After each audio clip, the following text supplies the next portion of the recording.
కృపాసత్య సంపూర్ణవు మహాపరిశుద్ధుడు మహాగణుడు మా ప్రభువా, ఈ ఫిబ్రవరి నెలంతా మనల్ని కాచి కాపాడి ఆదరించి పోషించిన మన ప్రభు అయినటువంటి యేసుక్రీస్తు వారి యొక్క ఘనమైన నామమునకు మహిమ కలుగును గాక.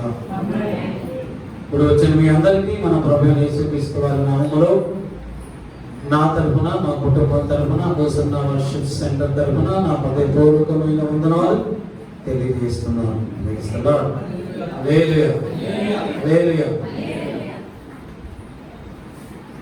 ద్వితీయోపదేశకాండం 5వ అధ్యాయం 33వ వచనాన్ని మనం ధ్యానిద్దాం. ద్వితీయోపదేశకాండం డ్యూట్రానమీ చాప్టర్ 5 వర్సెస్ 33. కాబట్టి మీరు కుడికే గాని ఎడమకే గాని తిరగక నీ దేవుడైన యెహోవా ఆజ్ఞాపించినట్లు ఆజ్ఞాపించినవి చేయనట్లు జాగ్రత్త పడవలెను.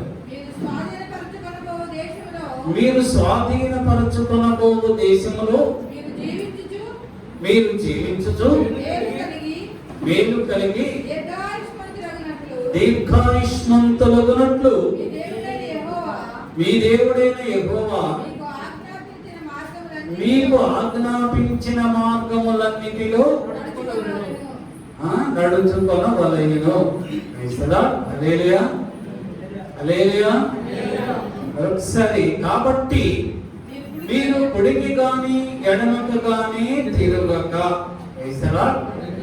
We shall not turn right or left.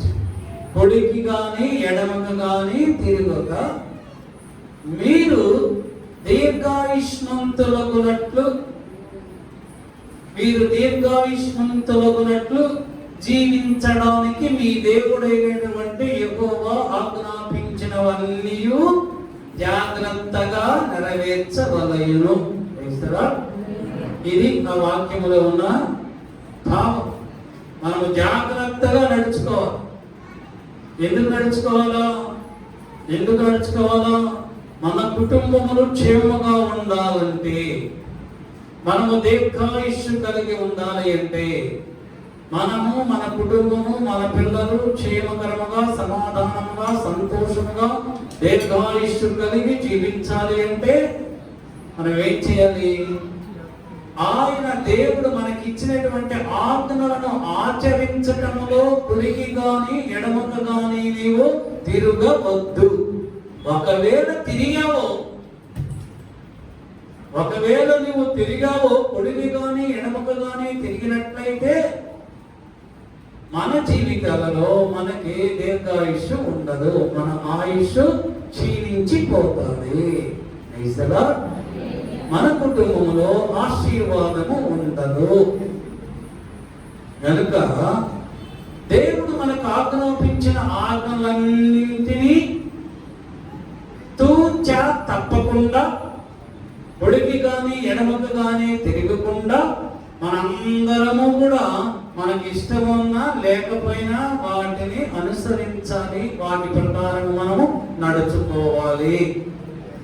పరిశుద్ధాత్మ దేవుడు మనతో మాట్లాడినప్పుడు ఆ మాటలకి మీరు లోబడి మీ హృదయంలో భద్రపరుచుకొని వాక్య ప్రకారము జీవించినట్లయితే మన ప్రభువు మనం ఊహించిన దానికన్నా శ్రేష్టమైనటువంటి ఆశీర్వాదకరమైన జీవితాన్ని మనకు అనుగ్రహిస్తాడు.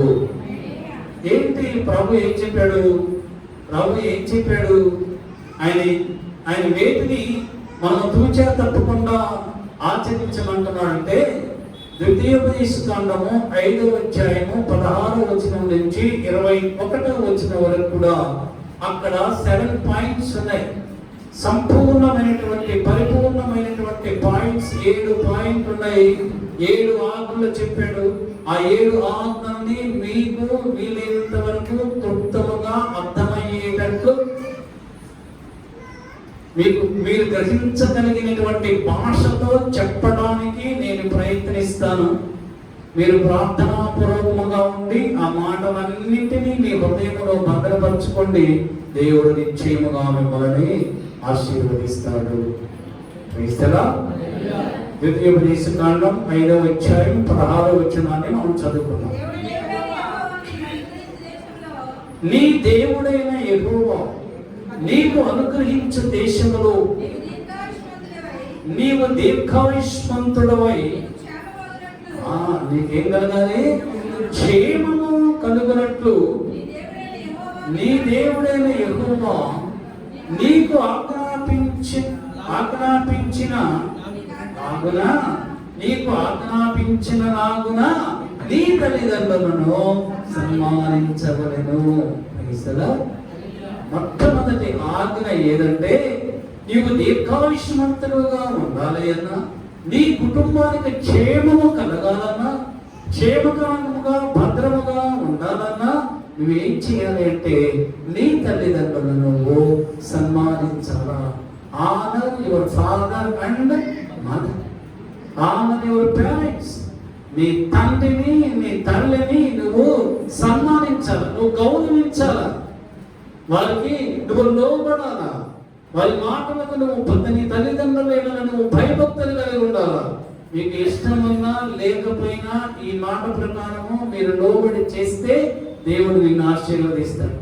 మా తండ్రి అండి, మా నాన్న మాకేమీ ఇవ్వలేదండి, మా అమ్మ మాకేమీ ఇవ్వలేదు, అంత కూతురికే ఇచ్చేసిందండి, బంగారము వెండి ఇంట్లో ఉన్నవన్నీ కూతురికి ఇచ్చేసింది, పొలం అంతా పెద్ద కొడుకు ఇచ్చేసింది, నాకేమి ఇవ్వలేదు అని చిన్న కొడుకులు ఇద్దరు కూడా తండ్రి మీద నెపం మోపుతున్నారు, నేరం మోపుతున్నారు. నువ్వు మాకేమి ఇవ్వలేదు, నేను మిమ్మల్ని చూడడం, ఉన్నప్పుడు ఏమన్నా పెద్ద కొడుకు ఇచ్చేసావు, మేము అమ్మ ఏమన్నా బంగారం అంతా తీసుకెళ్ళి అని కూతురికి ఇచ్చేసింది, మేము మిమ్మల్ని ఎందుకు చూడాలా, వాళ్ళ ఇంటికి వెళ్ళండి వాళ్ళే చూస్తారు అంటున్నారు. మరి బైబిల్ ఏం చెప్తుంది? నువ్వు ఆస్తి చూస్తున్నావా? నువ్వు ఆస్తి ఎవరికి ఇస్తే ఏంటైంది? పెద్ద కుమారుడు పరమించాడంటే వాడి చదువు లేదు, వాడు నీ తండ్రి నీ అన్నయ్య కష్టపడి రాత్రి పగలు తినక గంచి తాగి నీకు చదువు చెప్పించి నీకు ఉద్యోగం ఇప్పించి నీకు ప్రయోజనం చేస్తారు. మరి వాడికి ఒక నీకెలా ఇస్తారు?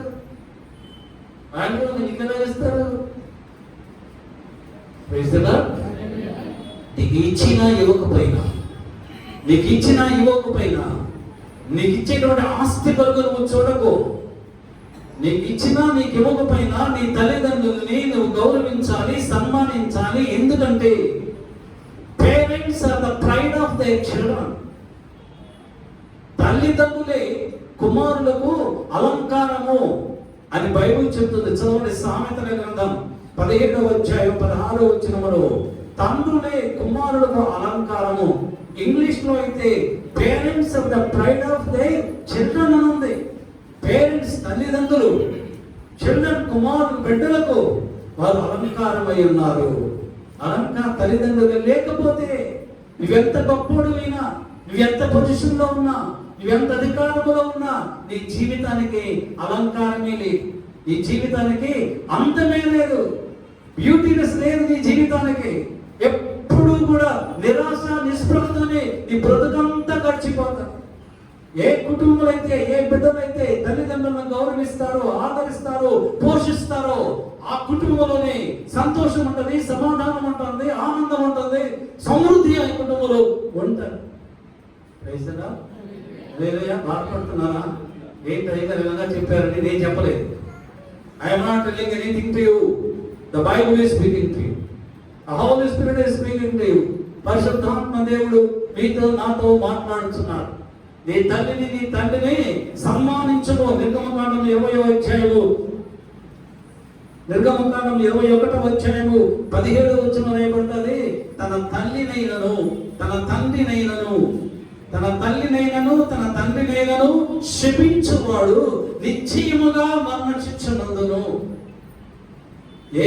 ఏ పిల్లలైనా సరే వాళ్ళ తండ్రిని గాని వాళ్ళ తల్లిని గాని శపించినట్లయితే, కష్టపెట్టినట్లయితే, దుఃఖము కలుగు చేసినట్లయితే, వారు నిన్ను చూసి, నీ ప్రవర్తన చూసి, నీ యొక్క బిహేవియర్ చూసి ఏ తల్లి అయినా ఏ తండ్రి అయినా కన్నీరు కారిస్తే దేవుడు అంటున్నాడు, ఇదిగో నీకు మరణ శిక్ష. నిన్ను కాపాడుకోవడానికి, నీ మరణములో నుంచి జీవంలోనికి నిన్ను నువ్వు నడిపించుకోవడానికైనా నీ తల్లిని నీ తండ్రిని నువ్వు గౌరవించాలి.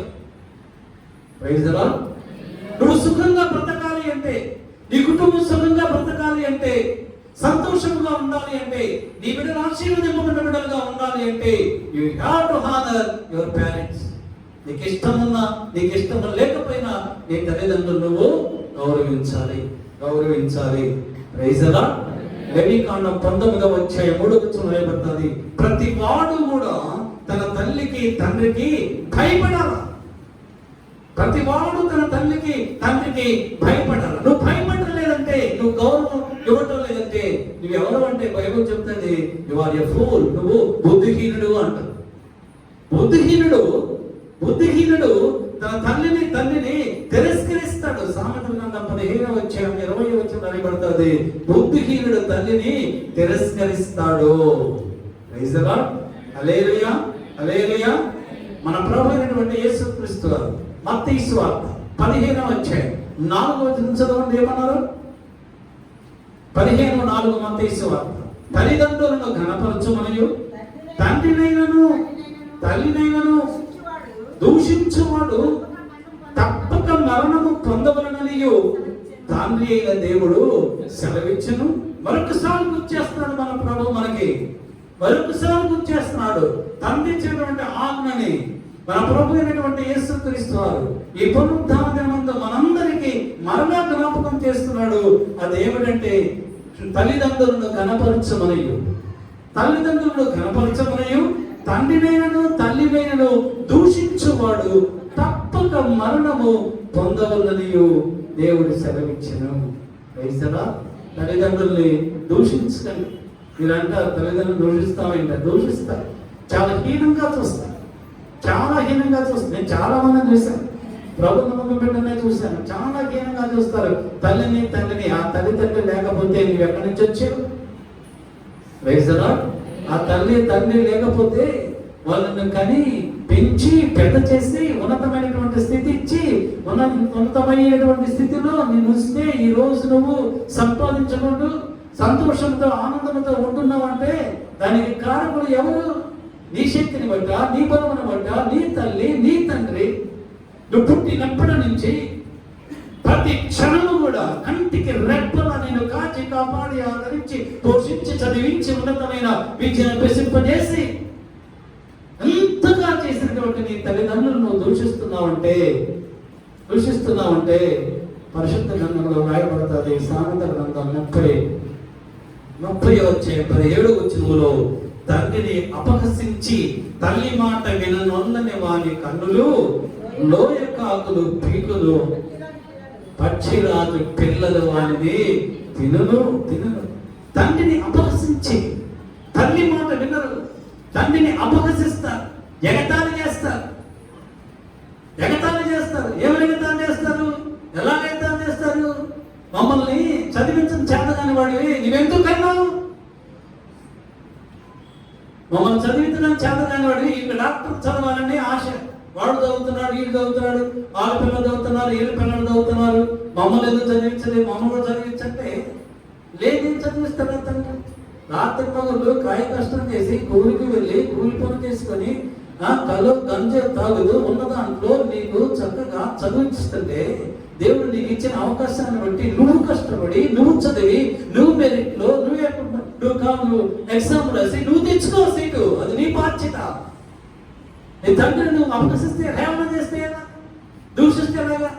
తండ్రి హృదయం ఎంత బాధపడుతుంది. నువ్వు పోషించలేని వాడివి, నువ్వు నాకు మంచి స్థితి ఇవ్వలేని వాడివి, నా కారు ఇవ్వలేని వాడివి, స్కూటర్ ఇవ్వలేని వాడివి, సైకిల్ ఇవ్వలేని వాడివి, నువ్వెందుకు నన్ను కన్నా అంటే ఆ తండ్రి ఎంత బాధపడతాడో ఆలోచించండి. ఎంత వేదన, ఎంత దుఃఖము. అటువంటి వాళ్ళు నిజంగా మరణానికి పాత్రులే. అందుకే ప్రభు చెప్పాడు, తన తల్లిని కానీ తన తండ్రిని కానీ అపహసించిన వాడు నిశ్చయముగా మరణమునకు పాత్రుడు. జాగ్రత్త సుమా, జాగ్రత్తగా ఉండండి. మీ తల్లిదండ్రులను మీరు గౌరవించండి. తల్లిదండ్రులకు భయపడండి, తల్లిదండ్రుల మాటను తిరస్కరించవద్దు, లోపడండి. దేవుడు మీకు ఇచ్చిన దానిని బట్టి, మీకు ఇచ్చినటువంటి స్తోత్రం బట్టి మీ తండ్రిని గౌరవించండి, అభిమానించండి, పోషించండి, కనపరచండి. తేలిక చూడండి. చాలా మంది పిల్లలు తల్లిదండ్రుల్ని చాలా తేలిక చూస్తారు. వీళ్ళు పెద్ద పెద్ద ఫంక్షన్లకి వాటికి వెళ్తారు, కానీ తండ్రిని తీసుకెళ్ళరు. ఎందుకు? వారు పల్లెటూరు నుంచి వచ్చారు, పంచి కట్టుకొని ఉంటారు, ఆ యొక్క మొక్క చీర కట్టుకొని ఉంటారు. అమ్మ తల్లి పంచి కట్టుకొని ఉంటాడు. వీళ్ళకి అవమానము, వీళ్ళకి నామోషి. అక్కడికి వెళ్ళి వీళ్ళు ఎవరంటే నా తల్లి అని చెప్పుకునేటువంటి ధైర్యం లేదు. పిరికి వాళ్ళు, వీళ్ళు పిరికి వాళ్ళు. ఎలాగ దేవుడు ఆశీర్వదిస్తాడు? ఎలాగ దేవుడు ఆ కుటుంబం ఆశీర్వదిస్తాడు? ఎప్పుడు గొడవలు, ఎప్పుడు తగాదాలు, భార్య భర్తలకి, పిల్లలకి సమాధానమైనటువంటి కుటుంబాలుగా మార్చబడతాయి. కనుక మీ తల్లిని మీరు గౌరవించండి, సన్మానించండి. మీ కలిగి దాంట్లో మీ తల్లిదండ్రులని ఆదరించండి. గర్వంగా చెప్పుకోవాలండి, మా నాన్న, మా అమ్మ, yes she is my father, my mother. నేను ఈ ఉన్నతమైన స్థితిలో ఉండడానికి నా తల్లిదండ్రులు ఎంతో కష్టపడి రాత్రి పగళ్ళు తినకు ఆ రేకుల షెడ్లో ఉంటే, వర్షం పడినప్పుడు వర్షం అలా కాలిపోతూ ఉంటే పండుకోవడానికి కూడా స్థలం లేక కింద స్థలం అంతా వర్షమే. అయినప్పటికీ నువ్వు ఎక్కడ తడిసిపోతావో, నీకు ఎక్కడ జ్వరం కలుగుతుంది, జ్వరం వస్తుందో, నువ్వు ఎక్కడ బాధపడతావో, నీకు ఎక్కడ జలుబు చేస్తాదో అని ఆ తల్లి, ఆ తండ్రి వాళ్ళు తడిచిపోయినా నిన్ను చదవనివ్వకుండా, నీకు ఏ అనారోగ్యం రాకుండా, ఏ బాధ కలగకుండా ఎన్నోసార్లు నిన్ను కాపాడాలి, ఆదరించాలి, పోషించాలి. నువ్వు మర్చిపోతే ఎలాగా? ఉండగా దేవుడి యొక్క మొట్టమొదటి ఆజ్ఞ, నీ తల్లిదండ్రులు నువ్వు సన్మానించాలా, గౌరవించాలా, ఆదరించాలా, పోషించాలా. స్నానం 5వ అధ్యాయం 17వ వచనాన్ని చదువుతున్నాం.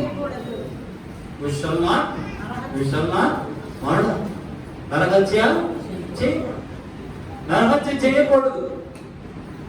దావీదు మహారాజు రాసినటువంటి కీర్తన 5వ కీర్తన 6వ వచనంలో రాయబడ్డది, నరహత్య జరిగించేవారు యెహోవాకు అసహ్యులు. ఎవరు? నరహత్య జరిగించేవారు యెహోవాకు అసహ్యులట. దేవుడు వారిని అసహించుకుంటున్నారు. నరహత్య చేయటం అంటే కత్తి తీసుకొని కస్స పొడి చేయటం, చంపేయటమా? అదే నరహత్య అంటే.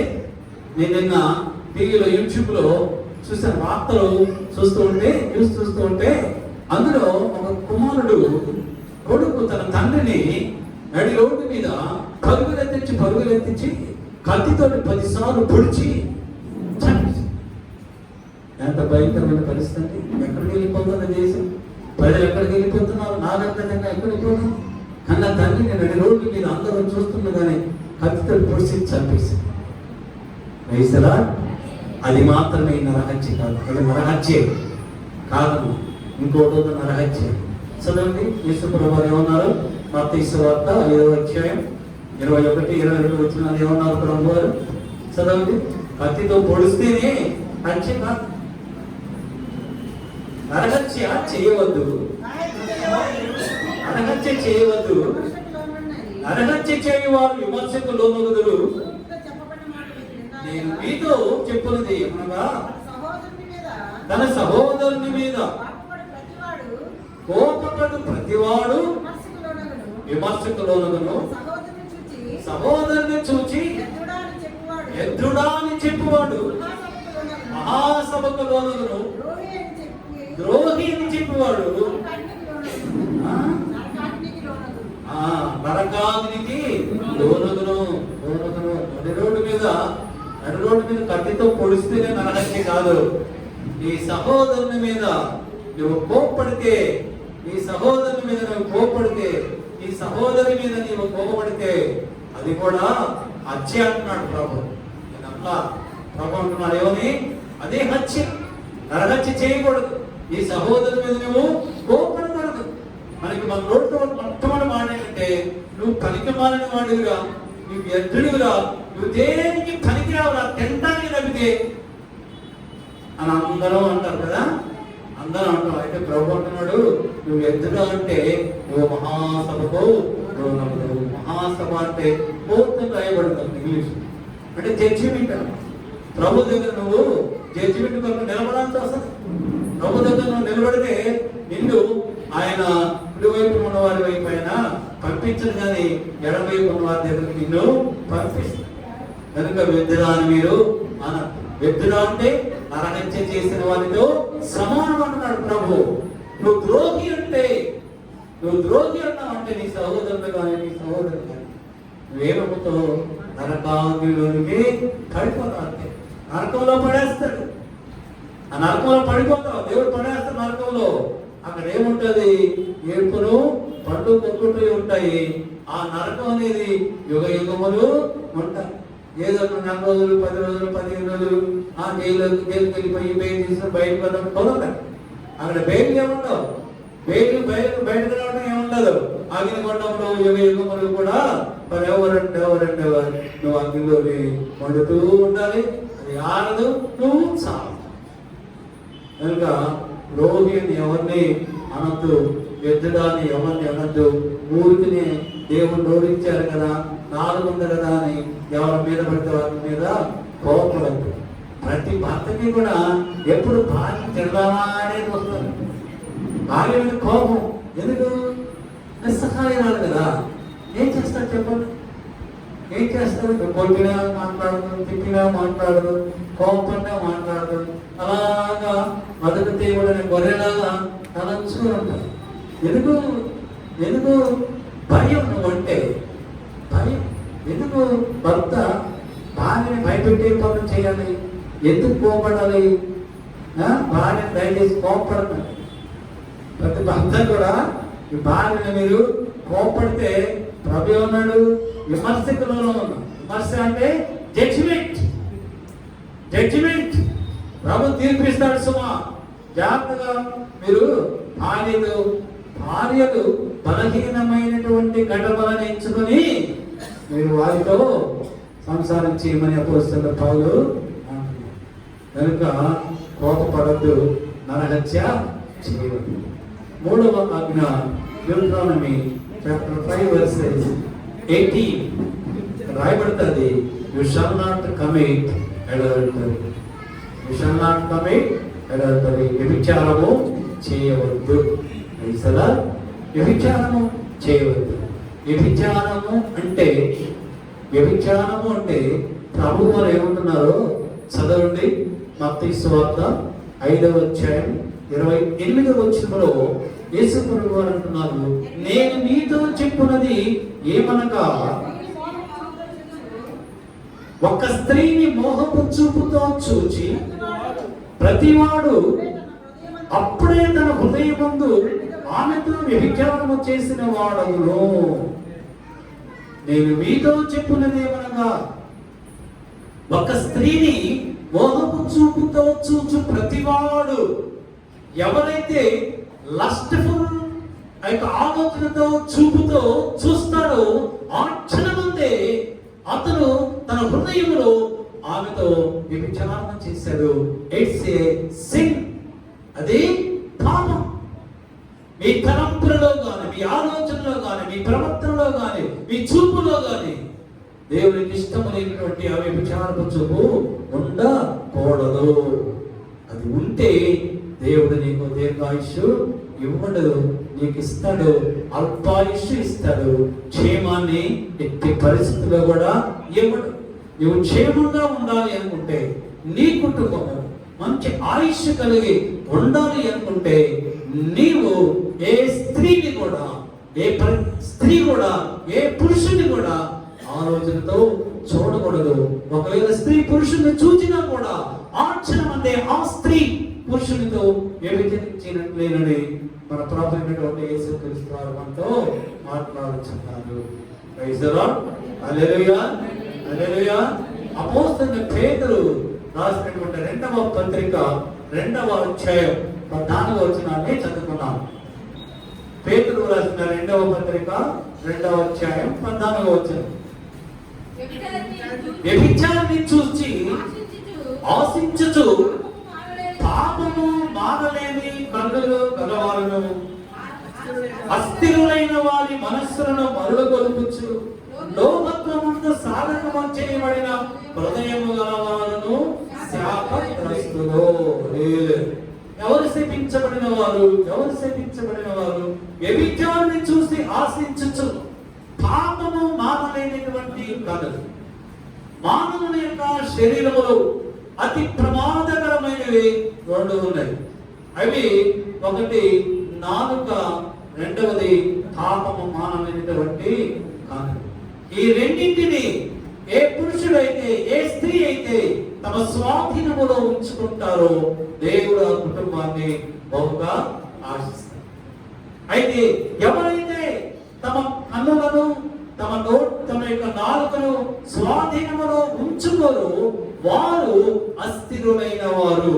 వారికి స్థిరమైన మనస్సు ఉండదు. అస్థిరమైన మనస్సు కలిగిన వారు, చంచలమైనటువంటి మనస్సు కలిగిన వారు, సముద్రములో ఉన్నటువంటి ఆ నీటి తరంగములు ఏ విధముగా ఎగుస్తూ పడిపోతూ ఎగుస్తూ లేస్తాయో అటువంటి మనస్సు కలిగిన వారు మాత్రమే పాపము కన్నులు కలిగి ఉంటారు. వారిలో లోభత్వము కూడా ఉంటారు. పిసినారితనము కలిగిన వారికి ఇటువంటి అలవాట్లు ఉంటాయి. పెళ్లికి కూడా భిక్షము పెట్టలేనటువంటి వారికి ఇటువంటి ఆలోచనలు ఉంటాయి. ఇటువంటి పాపపు ఆలోచన పిసినారి అంటే మీ అందరికీ తెలుసు. లోభత్వము రాయబడింది బైబిల్లో. కనుక పిసినగొడ్డుతనం దేవుని బిడ్డలకి ఉండకూడదు. ఒకవేళ నీకుంటే నీ మనస్సు అస్థిరమైనదనే అర్థం. స్థిరమైనటువంటి మనస్సు నీది.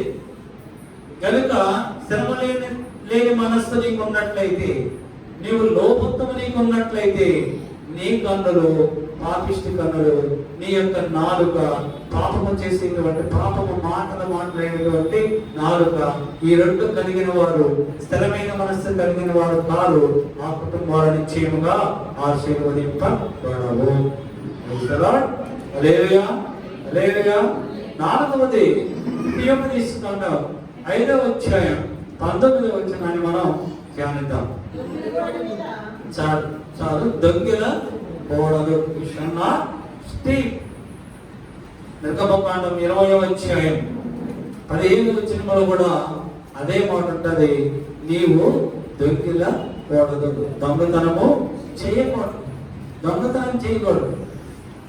తల్లిట చిన్న కుమారుడికి అడుగుంటూ చిన్న వయసులో ఉన్నప్పుడే రామబాబు నీ యొక్క ఎక్కడ చిరిగిపోయిందిరా, సూర్యుడు కనిపించలేదు, పక్కింటి వెళ్ళి సూర్యుడు తీస్తున్నాడు.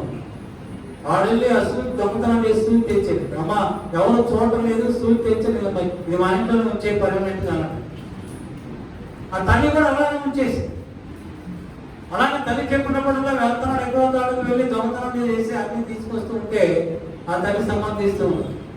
వాడు పెద్దవాడు అయిన తర్వాత దొంగతనాలు ఎక్కువైపోయాయి అని పట్టుకొని పోలీసులు మన జైల్లో పడేసి కోర్టు కలుపుతుంటే కోర్టు వాళ్ళు మనశిక్ష ఉరిశిక్ష చేశారు. ఆ ఉరిశిక్ష వేసే రోజున వాళ్ళు అడిగిన అక్కడ ఉన్నటువంటి పోలీసు వాళ్ళు, జైలర్ వాళ్ళు, నీకు చిన్న కోర్టు ఏదైనా ఉంటే నువ్వు చెప్పు తీరుస్తా ఉన్నారు. అయితే మా అమ్మను ఒకసారి తీసుకురామన్నారు. మా అమ్మతో మాట్లాడాలి, మా అమ్మను తీసుకురని అన్నారు. వాళ్ళమ్మ ఏడుస్తూ కొడుకు దగ్గరికి వెళ్ళేది. ఏంటి నాన్న నాతో ఏం చెప్తావు నాన్న అంటే, ఆ కొడుకు అన్న తల్లితో ఈ ప్రపంచంలో నీలాంటి తల్లి ఏ కొడుకు కూడా ఉండకూడదే అని. ఏ కొడుకు నీలాంటి తల్లి ఉండకూడదు.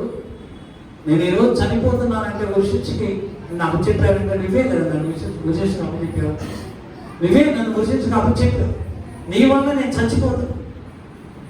ఆ రోజే సూర్యుడు తీసుకొచ్చిన దొంగలించిన రోజే నువ్వు నన్ను 2 కొట్టి నా చెంప మీద 2 గంటి దొంగతనం చేయకూడదు బాబు అంటే, నేను దొంగతనం చేసేవాళ్ళే కాదు, అలవాటు పడేవాళ్ళే కాదు, ఈ ఉషించ పడేదే కాదు, ఇప్పుడు చచ్చిపోయేవాళ్ళే కాదు. నా మరణానికి కారణం నువ్వే. దొంగతనం ఏం చేసింది? దొంగతనం ఏం చేసింది? మరణానికి దారి తీసింది. దొంగతనం మనము చేయకూడదు. దేవుడు యాకోబుతో అంటున్నాడు, యాకోబు నువ్వు ఇప్పటి వరకు ఇన్ని సంవత్సరాలు ఎంతో కష్టపడి ఎండకు ఎండకు ఎండిపోయి, మంచుకు తడిసిపోయి, వర్షానికి తడిసిపోయి నీ మామకు వెట్టి చాకిరీ చేసావు.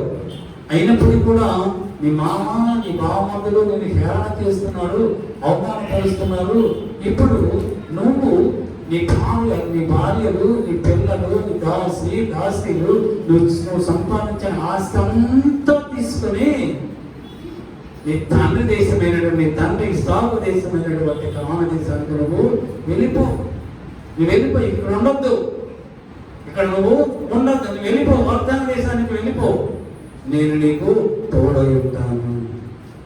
ఇక్కడికి తీసుకొచ్చిన దేవుడిని నేనే, ఎక్కడ నుంచి నిన్ను తీసుకుని వెళుతున్న దేవుడను నేనే. నువ్వు వెళ్ళిపో, నీ కలిగినంతా తీసుకుని వెళ్ళిపో అంటే యాకోబు తన భార్యను పిలిచి దేవుడు తనతో మాట్లాడినటువంటి మాటలన్నీ వాడిని తెలియపరిచినప్పుడు మరి ఎంతో సంతోషించి తన భర్త యాకోబుతో కలిసి అందరూ ప్రయాణం అయిపోతూ సామాను సర్దుకుంటున్నారు. ఇంట్లో సామాను సర్దుకుంటుంటే యాకోబు ఎవరినైతే ఎక్కువగా ప్రేమించిన ఆ రాహేలు తన తండ్రి ఇంత నున్నటువంటి గృహ దేవతలను దొంగిలను అని వ్రాయబడతారు. చదవండి ఆదికాండం 31వ అధ్యాయం 9వ వచనంలో ఏం వ్రాయబడిందో, లాబాను తన గొర్రెల బొచ్చు కత్తిరించుటకు వెళ్ళి ఉండగా రాహేలు తన తండ్రి ఇంత నున్న గృహ దేవతలను దొంగిలించెను.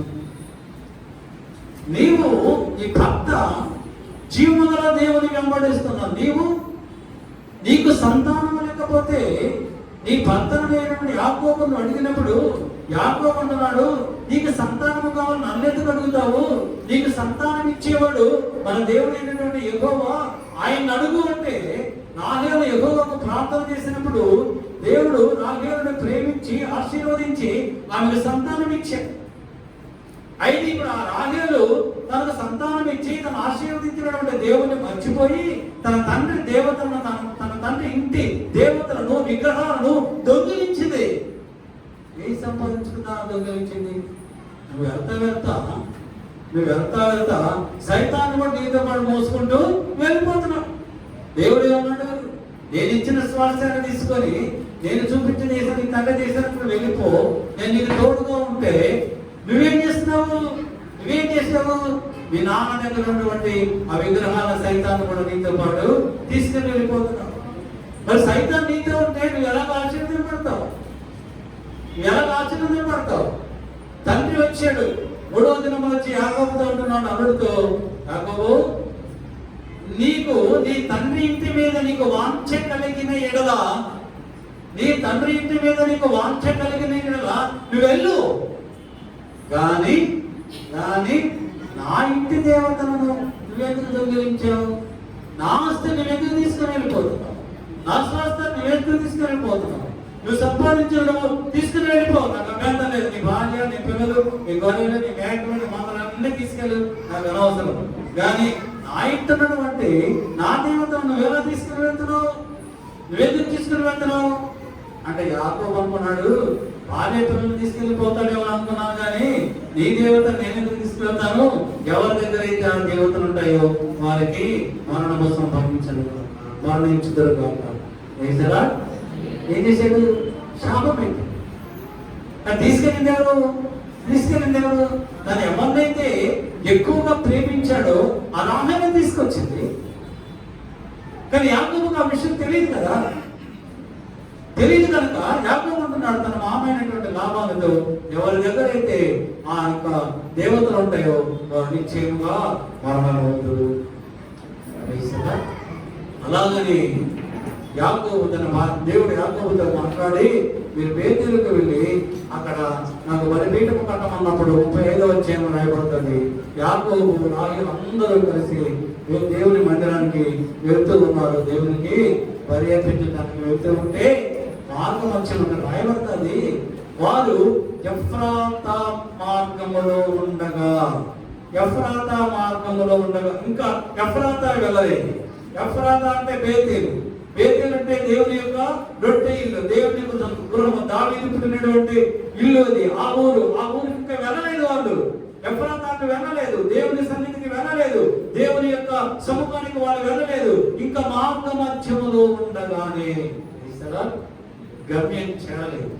ఎక్కడికి వెళ్ళాలో అక్కడికి వారు వెళ్ళక ముందే, తమ జీవితాన్ని కొనసాగించక ముందే, ముగింపు రాకముందే, దేవుని సన్నిధికి వెళ్ళక ముందే, దేవుని సముఖమునకు వెళ్ళక ముందే, బలి అర్పించక ముందే ఎఫ్రాతా మార్గములో రాహేలు ప్రసవిస్తుండగా ఆమె ప్రసవ వేదన వలన కుమార్తెని ఆమె మరణించెను. ఏమైందామె మరణించెను. 17-18 వచనాలు ఉంటది. ఆదికాండం 35వ అధ్యాయము 17-18 వచనాలు రాయబడుతుంది. రాహేలు చనిపోయి ప్రభు అన్నాడు, దొంగిలించుకోడు. దొంగతనం చేస్తే మరణము నిన్ను దర్శిస్తాను, మరణం నీ కుటుంబాన్ని దర్శిస్తాను, మరణము సంభవిస్తాను. దొంగిలించకూడదు.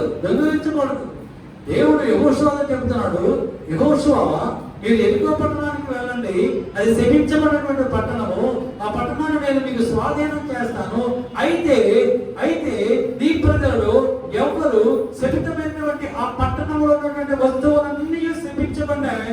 అక్కడ దేనిని మీరు ఆశించకూడదు, కోరుకోకూడదు, దాన్ని తీసుకురాకూడదు. దాన్ని ఆ శపించడం అక్కడే వదిలేసినప్పుడు అంటే యెహోషువ ఇశ్రాయేలులో ఆకాన్ అనే అతను అక్కడ ఉన్నటువంటి శపించబడినటువంటి ఒక శ్రీనార వస్త్రాన్ని దొంగిలించి 200 తులాల వెండిని దొంగిలించి 50 తులాల బరువు ఉన్నటువంటి ఒక బంగారపు కడ్డీని దొంగిలించాడు. ఇంటికి తీసుకొచ్చాడు. మన గుడారంలో భూమి తవ్వాడు. ఆ భూమిలో పాతి పెట్టాడు. భూమిలో పాతి పెట్టినా, సప్త సముద్రాల తర్వాత ఎక్కడో దాచిపెట్టినా ఈ దేవుడని ఎక్కువ సమస్తములు చూస్తూనే ఆయన కనుమరుగైంది యోషువ ప్రభు సన్నిధిని మోకరించి కన్నీరు కారుస్తూ అడుగుతున్నాడు, ప్రభువా నువ్వు నాకు వాగ్దానం చేసావు, నా కుమారుడు నువ్వు ఎక్కడికి వెళ్తే నేను నీకు తోడుగా ఉంటాను. నువ్వు ఎవరి మీదకి వెళ్తే, ఏ శత్రువు మీదకి వెళ్తే ఆ శత్రువుని నీకు స్వాధీనపరుస్తాను, నేను నీకు తోడై ఉంటాను, నీకు జయమిస్తానన్నావు ప్రభా. ఇప్పుడేంటి హాయి చిన్న పట్టణము, అక్కడున్న వాళ్ళు చిన్న మంద, మా వాళ్ళు 3000 మంది వెళ్ళారు. అయినప్పటికీ వాళ్ళు జయించలేక చచ్చిపోయారు ప్రభా, ఓడిపోయారు ప్రభా, తిరిగి వచ్చారు ప్రభా. ఈ అవమానం ఏంటి? మేము మా ఎడల ఈ కార్యం నువ్వు ఎందుకు చేసావు? ఈ అవమానం మాకు ఎందుకు కలిగింది? మేము చేసిన పాపం ఏంటి? ప్రభు సన్నిధిలో కన్నీరు కారుస్తున్నాడు, గుండె బాదుకుంటున్నాడు, అందలాలుస్తూ ఉంటే ప్రభు అన్నాడు, యెహోషువ నీ ప్రజలలో ఒకరు నాగను మీరు ఉన్నారు, నాగనొకరు మీరు ఉన్నారు, కనుకనే ఈ అపజయమనికు దేవుని సంగమా, దేవుని బిడ్డలారా, ఒక ఆజ్ఞను మీరు మీరినట్లయితే, ఒక ఆజ్ఞను మీరు మీరినట్లయితే మీరు దేవుని యొక్క సన్నిధిని కోరుతారు, ఆయన ప్రసన్నతను మీరు కోరుకుంటారు, ఆయన ఇద్దరు ఆశీర్వాదాన్ని కోరుకుంటారు. అప్పుడు యెహోషువ చీటీలు వేసినప్పుడు ఆకారం మీద చీటీ వస్తే యెహోషువ ఆకారం మీద తిరుగుతున్నాడు, నా కుమారుడు ఏం చెప్తుంది చెప్పు అంటే ఇప్పుడు ఆకారం చెబుతున్నాడు, అవును నేను శపించమన్నటువంటి ఆ యొక్క పట్టణం నుంచి ఒక విలువైనటువంటి శ్రీనార వస్త్రాన్ని తీసుకొచ్చాను, అలానే 200 తులముల వెండిని తీసుకొచ్చాను, 50 తులముల పెరిగినటువంటి బంగారు కడ్డీని తీసుకొచ్చాను. ఇదిగో నా గుడారంలో నెలలో తవ్వి పాతి పెట్టాను. ప్రభు అన్నాడు, శపించమని దాన్ని దొంగిలిస్తే వాడు మరణములకు పాత్రడే కదా. ఇప్పుడు ఆకారం చచ్చినావు కదా, దొంగతనం చేసింది ఆకారం. వాళ్ళు మాత్రమే కాదు, ఆకారం చంపేశారు, ఆకారం భార్యను చంపేశారు, పిల్లలను చంపేశారు, పశువులు ఏం చేసినాయి, పశువులను కూడా చంపేశారు. దేవుడు అంటున్నాడు, ఆ కోరు బాధ కలిగించేటువంటి ఆ కోరులో ఇది తీసుకుని ఆ కుటుంబాన్ని వారికి కలిగిన అంతటిది ఆ కోరులో పడవేసి రాళ్ళతోటి వారిని చంపి అగ్నితోటి కాల్చివేయండి. హల్లెలూయా హల్లెలూయా. యెహోషువ గ్రంథం 7వ అధ్యాయం 26వ వచనంలో ఈ మాట ఉంటారు. ఆ కోరలోకి తీసుకుని వెళ్ళి రాళ్లతో కొట్టి వారిని చంపివేసి వారిని అగ్నితో కాల్చివేయండి. దేవుని బిడ్డలారా, దొంగతనం చేయడం వల్ల ఎంత భయంకరమైనటువంటి శాపం వచ్చింది. మరి దొంగతనం చేస్తారా? దొంగతనం చేయాలని ఆలోచనలో ఉన్నారా? ప్రైజలా నేను ఎప్పటికీ చేయరని నాకు తెలిసిపోయి నన్ను చూస్తే దయచేసి దొంగతనం మీరు చేయకండి. ఐదవది ద్వితీయోపదేశకాండం 5వ అధ్యాయం 20వ వచనంలో రాయబడుతుంది, అబద్ధపు సాక్ష్యం మీరు మానవుడు దేవునికి వ్యతిరేకంగానే అబద్ధపు సాక్ష్యాలు పలుకుతూ ఉన్నారు. యేసు ప్రభుకి వ్యతిరేకంగా అబద్ధపు సాక్ష్యాలు పలికారు. అబద్ధపు సాక్ష్యము నువ్వు పలికితే నీవు నిశ్చయముగా మరణములకు పాత్రుడు. అబద్ధపు సాక్ష్యాలు తర్వాత రాయబడుతుంది, నీ పొరుగు అని భార్యను నీవు ఆశించవద్దు. ద్వితీయోపదేశకాండం 5వ అధ్యాయం 21వ వచనంలో రాయబడుతుంది, నీ పొరుగు అనే భార్యను నీవు ఆశించకూడదు. ఆశిస్తే ఏమవుతుంది? నీ కొడుకులే నీ బిడ్డలే నీకు విరోధముగా లేస్తారు. నీ బిడ్డలే నిన్ను కష్టాలు పాలు చేస్తారు. నువ్వు నమ్ముకున్న దేవుడే నిన్ను కష్టాలు పాలు చేస్తాడు. ఆ కష్టాలు నీకు రాకుండా ఉండాలి అంటే, నీ బిడ్డల చేత నువ్వు తరిమివేయబడకుండా ఉండాలంటే, నీవు నీ పొరుగు అని భార్య నువ్వు ఆశించకూడదు. దావీదు మహారాజు ఆ రోజు సాయంకాలం భార్య అయినటువంటి బెత్షెబాని ఆశించి పాపము చేశాడు. నా ప్రవక్త అంటున్నాడు, దావీదు నువ్వు పాపము చేశావు. నువ్వు పాపం చేశావు. ఊరియాని యుద్ధంలో చంపించావు. నీ పొరుగువాని భార్యను నువ్వు ఆశించావు. అయితే దేవుడైనటువంటి యెహోవా ఈ విధముగా నీతో మాట్లాడుతున్నాడు, నీ కుమారుల ద్వారానే నీకు కష్టాలు వస్తాయి. నీ కుమారులే నీకు వ్యతిరేకముగా లేచి నిన్ను తరిమివేస్తారు. నీ కష్టాలు వస్తాయి. ఏ స్త్రీనైతే నువ్వు ఆశించావో ఆ స్త్రీకి పుట్టినటువంటి మొట్టమొదటి కుమారుడు నిశ్చయముగా చచ్చిపోతాడు.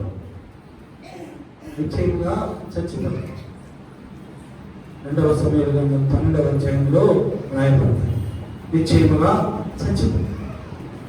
నువ్వు చనిపోకుండా జీవించాలి అంటే, నీ బిడ్డని నిన్ను తరివేయకుండా ఉండాలంటే, దావీదుని తన కుమారుడు కన్న కొడుకు అబ్షాలోము తరిమి పడితే అరణ్యాలు, మెట్టలు, పల్లాలు అన్ని దాటుకుంటూ చెప్పులు కాళ్ళకు వేసుకోవాల్సిన చెప్పులు కాళ్ళకు వేసుకోకుండా దావీదు భయంతో పిరిగితనంతో ఆ చెప్పులు తల మీద పెట్టుకొని పరిగెత్తుతూ ఉన్నాడండి. నువ్వు చేసిన పాపం నువ్వే అనుభవించు. మనం చేసిన పాపం మనమే అనుభవించు. దావీదు పొరుగు వారి భార్యను ఆశించినప్పుడు తన కుమారుడే భారతులను వెంబడించాడు. ఎన్నో కష్టాలు, ఎన్నో బాధలు. దావీదు బ్రతికినంత కాలము కూడా కష్టాలతోనే, బాధలతోనే బ్రతికాడు. అటువంటి కష్టాలు, బాధలు మనకు రాకుండా ఉండాలంటే ఈ పొరుగు వారి భార్యను ఆశించవద్దు. చివరిగా 7వదిగా రాయబడతారు 22వ వచనములో, నీ పొరుగు వాని పొలమునైనను, నీ పొరుగు వాని ఇంటినైనను, పొలమునైనను నీవు ఆశించవద్దు. పొరుగు వాని ఇంటిని, పొరుగు వాని భూమిని, పొలాన్నైనా మనము ఆశించకూడదు.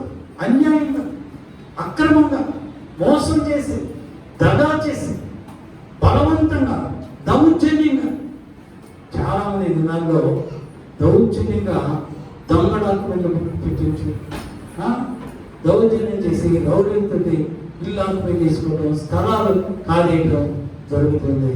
అయితే ప్రభు అంటున్నాడు, నీ పొరుగు వాని ఇంటినైనను, నీ పొరుగు వాని భూమినైనను నువ్వు ఆశించినట్లయితే నిశ్చయముగా నువ్వు మరణమవుతావు. నిశ్చయముగా మరణము నీ కుటుంబానికి సంభవిస్తాడు. ఒక వ్యక్తి ఆశించాడు. ఒక వ్యక్తి తన పొరుగువాని పేదవాడని ఆశించాడు. అహాబు రోజు అహాబు రాజు 1వ రాజుల గ్రంథం 21వ అధ్యాయంలో ఉండాలి.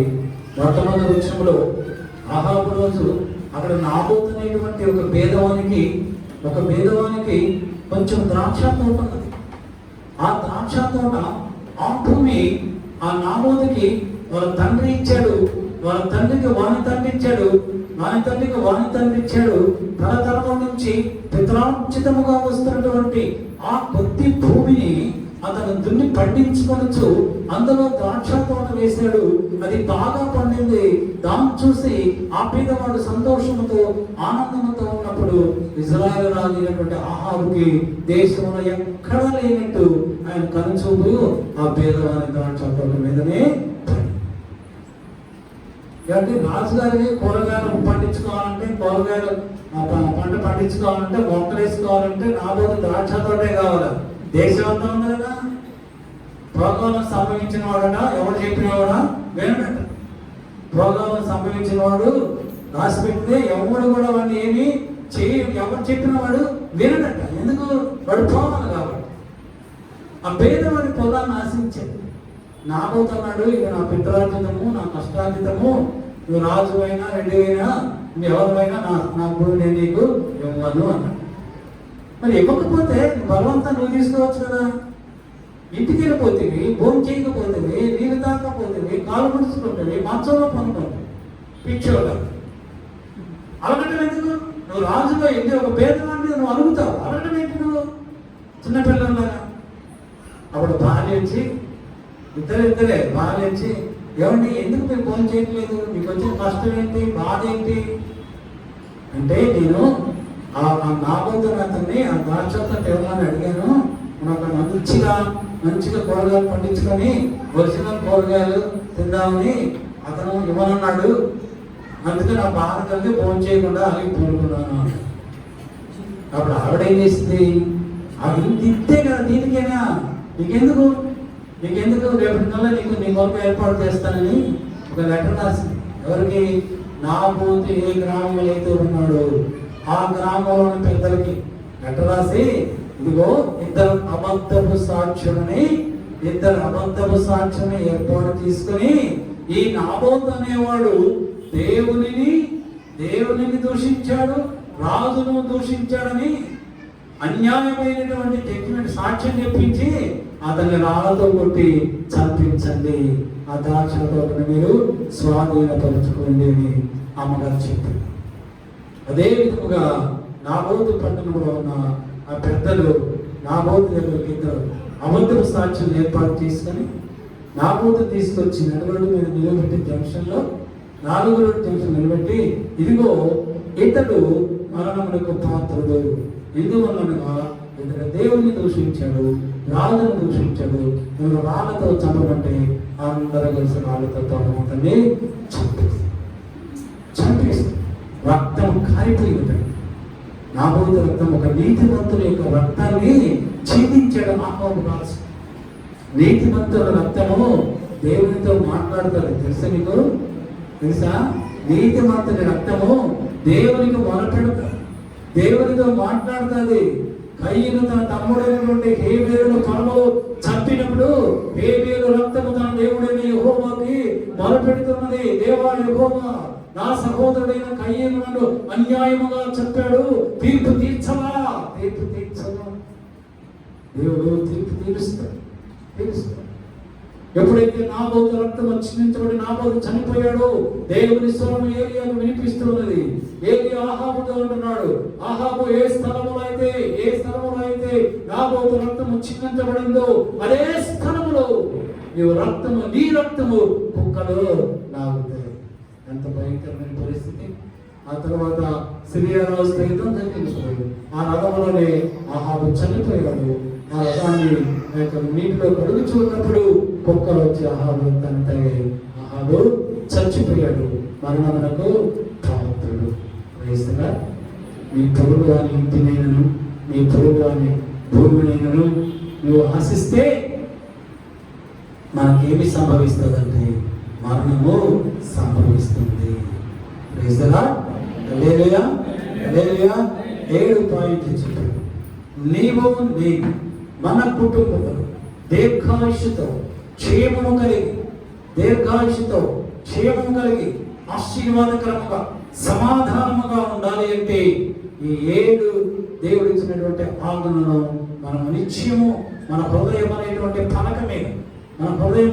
పలక మీద వీటిని బంగారపు అక్షరాలతో లిఖించుకొని వాటి ప్రకారము నీవు జీవించాలి. నడవమంటున్నాడు దేవుడు. ఆజ్ఞల ప్రకారం మీరు నడవండి. మనం నడిస్తే అప్పుడు దేవుడు మన కుటుంబాన్ని ఆశీర్వదిస్తాడు. మొట్టమొదటి ఏం చెప్పాను? నీ తల్లిదండ్రులని సన్మానించు. రెండవది, నీవు నరహత్య చేయకూడదు. మూడవది, నీ వ్యభిచారము చేయకూడదు. నాలుగవది, దొంగతనము చేయకూడదు. ఐదవది, అబద్ధపు సాక్ష్యము పలుకకూడదు. ఆరవది, నీ పొరుగువాని భార్య నువ్వు ఆశించవద్దు. ఏడవదిగా, నీ పొరుగువాని ఇంటిని భూమిని మీరు ఆశించవద్దు. వీటన్నింటినీ మీరు జ్ఞాపకం చేసుకోండి. దేవుడు మిమ్మల్ని, మీ కుటుంబాలను బహుగా ఆశీర్వదిస్తాడు. అటువంటి సమృద్ధి అయినటువంటి ఆశీర్వాదంలో ప్రభు మనందరికీ అనుగ్రహించును కాక. ఈ వాక్యం ద్వారా ప్రభు మనల్ని ఆశీర్వదించును కాక. ఆమేన్. తలవంచండి, ప్రార్థిస్తాం. కృపా సత్య సంపూర్ణము, మహాపరిశుద్ధుడము, మహాగణుడము మా ప్రభువా, ఆశ్చర్యకరుడము, ఆలోచనకర్తవైన నీవు ఈ పునరుద్ధాన దినమందు, ఈ ఫిబ్రవరి నెల చివరి పునరుద్ధాన దినమందు నీ దాసుని మీరు అభిషేకించి మాతో మాట్లాడినటువంటి పరలోకపు మర్మమును బట్టి మీకు స్తోత్రాలయ్యా. మేము క్షేమకరముగా, సంతోషముగా, సమాధానముగా, దీర్ఘాయుషు కలిగి జీవించాలి అంటే మేము నీ ఆజ్ఞలను ఏ విధముగా పాటించాలో, అనుసరించాలో, ఏ విధముగా మీ ఆజ్ఞ ప్రకారం నడుచుకోవాలో నీ దాసుల ద్వారా మేము నాతో మాట్లాడినందుకు మీకు స్తోత్రాలయ్యా. మా తండ్రిని, మా తల్లిని సన్మానించమని, గౌరవించమని, వారికి లోబడమని నువ్వు మాట్లాడమని నీకు స్తోత్రాలు. రెండవదిగా ప్రభా, నరహత్య చేయవద్దు అని నువ్వు మాట్లాడావు ప్రభా. నరహత్య అంటే నీ సహోదరుని మీద నీవు కోపపడవద్దు అన్నావు. నీ సహోదరుని వ్యర్థుడా అని నువ్వు అనవద్దు అన్నావు. నీ సహోదరుని ద్రోహి అని నువ్వు అనవద్దు అన్నావు ప్రభా. మూడవదిగా, వ్యభిచరించవద్దు అన్నావు ప్రభా. వ్యభిచారము అంటే ఏ స్త్రీని నీ కంటితో, మోహపు చూపుతో నువ్వు చూస్తే అది వ్యభిచారమేనని మమ్మల్ని వాక్యం ద్వారా గద్దించామని అనిపిస్తావు. వాక్యం ద్వారా హెచ్చరించినందుకు స్తోత్రాలు. దొంగతనము చేయొద్దని నువ్వు మాట్లాడావు ప్రభా. స్తోత్రాలు తండ్రి. శపితమైన వాటిని దొంగిలించి, విగ్రహాలను దొంగిలించుకున్నావు ప్రభా. దొంగిలించి మరణము పొందకుండా నువ్వు మమ్మల్ని మేము సరి చేసుకొని జీవము కలిగి ఉండడానికి దొంగిలించకూడదని మాతో మాట్లాడినందుకు మీకు స్తోత్రాలైనా. ఐదవదిగా, అబద్ధపు సాక్ష్యములు మీరు పలకకండి అన్నావు తండ్రి. అబద్ధపు సాక్ష్యములు పలికితే మరణమునకు పాత్రలు అన్నావు ప్రభా. ఆరవదిగా, నీ పొరుగువాని యొక్క పానీయుడు ఆశించద్దు అన్నావు. ఒకవేళ ఆశిస్తే కష్టాలు నీతో పరిగెత్తుతాయి అన్నావు. నీ జీవితం అంతా కష్టాలమయమే అన్నావు ప్రభా. చివరిగా, నీ పొరుగువాని యొక్క ఇంటిని కానీ, భూమిని కానీ ఆశించవద్దు అన్నావు. పేదవాడైనటువంటి నా రోజు ద్రాక్షాతోటను ఆశించినటువంటి ఇశ్రాయేలు రాలైనటువంటి ఆహాబు చివరికి ప్రభా మరణించాడు. పొరుగువాని ఇంటిని, భూమిని ఆశిస్తే మరణము తథ్యము అన్నావు. ఈ మరణపు ఛాయలో నుంచి, మరణపు బంధకాలలో నుంచి, మరణపు జీవితంలో నుంచి జీవము కలిగినటువంటి జీవితంలో మేము జీవితాన్ని కొనసాగించాలి అంటే 7 ఆజ్ఞలను మా మనసులో ప్రభా మేము భద్రపరుచుకొని వాక్య ప్రకారం జీవించాలని మమ్మల్ని హెచ్చరించి మాట్లాడాలి తండ్రి. నిన్న వాక్యములు మా సంఘటనలు నేను కూడా మేమందరం తండ్రి మా హృదయంలో భద్రపరుచుకొని వాక్య ప్రకారం జీవించేటువంటి ఆ శక్తిని, ఆ బలమును నాకు అనుగ్రహించి మీరే సకల ఘనత, మహిమ, ప్రభావం పొందుకున్నది యేసు క్రీస్తు వారి శ్రేష్టమైనటువంటి నామమును బట్టి అడుగుతూ వేడుకలతో పొందుకున్నాము మా పరలోకపు తండ్రి. ఆమేన్. మన పరమ తండ్రి దేవుని ప్రేమ, మన ప్రభువు రక్షకుడు యేసు క్రీస్తు వారి యొక్క కృప, పరిశుద్ధాత్మ దేవుని యొక్క సహవాసము సన్నిధి వచ్చినటువంటి సంఘ బిడ్డలందరికీ, ఇంకా రాలేకపోయినటువంటి సంఘ బిడ్డలందరికీ, నూతనంగా వస్తున్నటువంటి బిడ్డలకు ప్రత్యేకమైనటువంటి దీవెనలు, అలానే ప్రభు వాక్యం ప్రకటించినటువంటి దైవజనులు వారి కుటుంబానికి చూచుద్దారమించిన వారందరికీ లోకములో ఉన్న సకల పరిశుద్ధులు ఇప్పుడు నా ప్రభు రాకడ పర్యంతము సదాకాలము తోడైండుగాక. Amen amen. Hallelujah hallelujah hallelujah. Praise the Lord praise the lord.